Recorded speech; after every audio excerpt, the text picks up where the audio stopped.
My name is Ryan and welcome to the State of the Channel for the end of September 2016. Got a few things to talk about, so let's launch right into it. First off, where are the VODs? You know the stream VODs? Ryan, you said you were going to be uploading them 2 days after the stream. Where are they?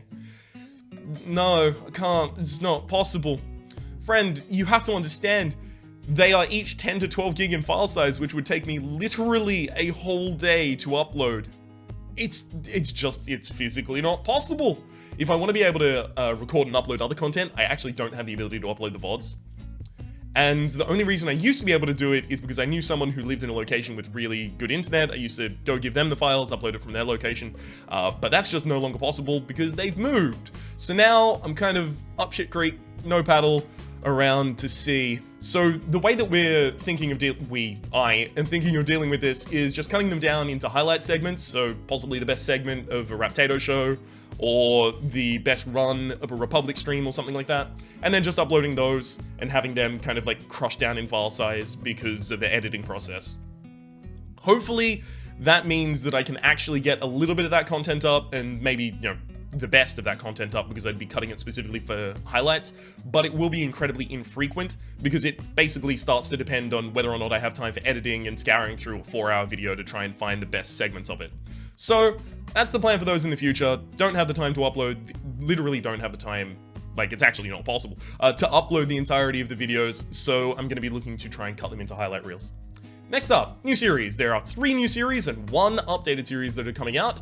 One of them is Shell Shock the Prestige series. The Prestige series, basically the idea behind it is we reset to episode 1 so that people know, oh, this is a good point to jump in, but we already have 100 hours worth of experience in the game. Because usually people want to jump in at episode 1, and if you jump in at episode 1 of our Shell Shock Live series originally, we have no clue how to play the video game, or what any of the weapons do, or any of those kinds of things. So people who are actually au fait with the game, or interested in the game, and have some modicum of knowledge of it, know a lot more than we do at that point, and it becomes kind of frustrating for them. I've seen a few exasperated comments saying, hey, this weapon does this, how could you not know it?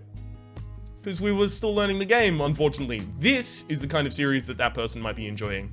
And honestly, it's getting a really good reception. I'm actually quite pleased with it. Next up, Worms WMD. So this is Lolash, Orbital Potato, and I are doing Worms WMD, just having a look at it, having a little bit of a gander, and playing around. I'm enjoying it a lot so far because it's got this huge nostalgic burst for me, because I really enjoyed Armageddon. It was one of my favorite PS1 games of all time. In fact, it's one of 3 of my favorite PS1 games of all time. One of the other ones being Crash Team Racing, and the other one being Jade Cocoon. I adored Worms Armageddon. I don't know how much longer Worms WMD, the series, is going to be going for. It's just becoming a little more infrequent that we actually can convene in order to record it. So it has started in this month and might have ended in this month, I don't know. Next up, Sorcerer King Rivals. Sorcerer King Rivals is a 4X fantasy strategy game.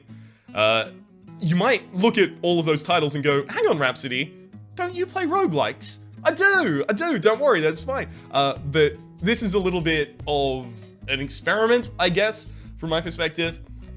I ended up coming across this game and getting a key sent to me by the developer, Stardock, and it's really, really enjoyable, and it gives me a huge burst of King's Bounty. Weirdly, I think it's mostly from the visual style that I'm getting the King's Bounty feelings, but also a little bit from the tactical layer of the actual game. I'm enjoying the hell out of it, although, to be fair, I will note, if you are a hardcore 4X fan, I am not the most strategic man that ever existed. Not by a long shot. I do try, though. I definitely try. So you can find that on the channel. I imagine I'll link the playlist for all of those in the description down below. Next up, Discord server. I have a Discord server, and it's available to the public now. It is over at The Republic. Oh, hang on. No, it's called The Republic, but there will be a link for it in the description down below. You can hang out and chat with myself or other viewers of the channel, or you can see announcements that are going to be live pushed through the announcement channel in there about upcoming streams, about almost always upcoming streams. I don't imagine I would post in there for upcoming series or anything like that. That kind of stuff typically sticks to Twitter over at twitter.com/RhapsodyPlays. Next up, schedule, yes! Oh, we're all the way over the schedule already. There we are. All right. So here we can see we've got Sorcerer King Rivals, Worms WMD, Renowned Explorers, Shell Shock Live Prestige, and Enter the Gungeon, all in their absolute fine places. Oh wait, the one thing that I skipped over when I was talking about new series is the updated series. We are going to be doing Stardew Valley. It's going to be coming back. So Stardew Valley took a little bit of a backseat to the Karazhan expansion, adventure. I always use the wrong word. The Hearthstone Karazhan adventure. And I didn't bring it back immediately afterwards because I was working on other stuff, and it just kept getting delayed and delayed and delayed. And then eventually I started to feel, no, I'll just wait until 1.1 comes out. 1.1 being the huge overhaul update that they are looking to make a few more things that you can do in the late game so that you can actually have something to sink your stupid amounts of gold into. A few more romanceable options in the game. Honestly, just a bit more well-rounded content for the game. And that's releasing in 2 days from the recording and upload of this video. So we're going to be restarting the Stardew Valley series at the exact same time. I don't imagine I'll reset to like episode 1 or anything like that. I imagine I'll just continue with my old file and just name the episodes Stardew Valley patch 1.1. Alright, now let's go back to the schedule. There we go, Web Plus Cam, beautiful.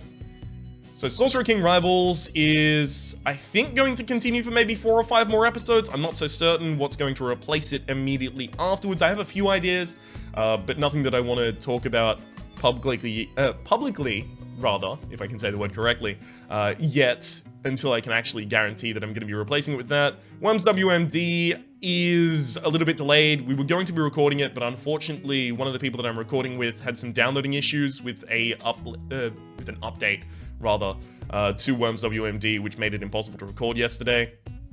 Renowned Explorers is gonna continue continually. God, I love that game.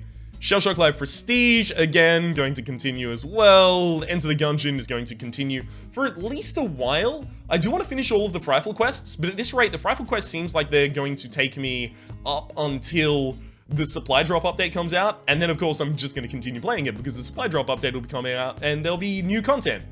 So, Enter the Gungeon is in a weird position where I adore the game. I end up recording way too much of it. In fact, I think I've recorded down to maybe like Thursday in the week after the next week.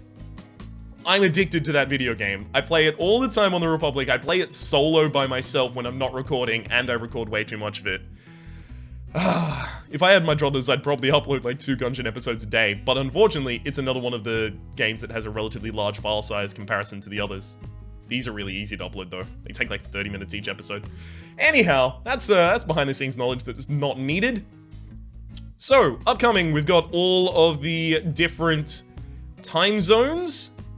Whether you are in PDT, PST, EST, EDT, I don't know what the daylight saving status of America is at the moment. Forgive me for that. UTC is the easiest comparison for most of the people in Europe. You can just go UTC plus, etc., and it's really easy to figure out. AEST, although I'm moving into AEDT tomorrow, I imagine everyone on the east coast of Australia is going to be moving to AEDT tomorrow. So one thing that you might notice immediately is there's only one Raptato stream a week now. That is unfortunate, but in order to account for Orbital's university schedule, we're gonna have to cut down to 1 Raptato stream a week. I don't know exactly what I'm going to be able to do, possibly do a Republic stream instead myself on the Sunday, where I typically do. That's not the Sunday, that's the Saturday. Because this is the UTC schedule. Hang on, let me put it in an American time zone. Yeah, so I could possibly do a Republic stream myself on the Saturday as well, but it really depends how much time I actually have, because I'm also going back to university very, very soon. Literally in 3 days' time. Here at the end of this day of the channel, I'd just like to take the opportunity to thank the people that are supporting me over at Patreon and the $10 and above tier in alphabetical order. That is Aurora Marie, Ballade, the beautiful Sir Lord, leader of the bottles, the sauciest of all sauces, Jamiesauce. I'm sorry that I had to look aside to read that from my script. The Devil Within 666, PhantomX, and the entire cast of the 2001 film Hedwig and the Angry Inch, based on the stage musical of the same name. Thank you very much to those people for supporting the channel and supporting the continued content creation that goes on over here at Rhapsody Plays. If you are looking to support me on Patreon, you can do that at patreon.com/RhapsodyPlays, linked in the description down below. Everything I've talked about over the course of the entire episode, in fact, will be linked in the description down below. Hopefully you've been enjoying yourselves with whatever series or content you choose to watch, and hopefully we'll see you next month.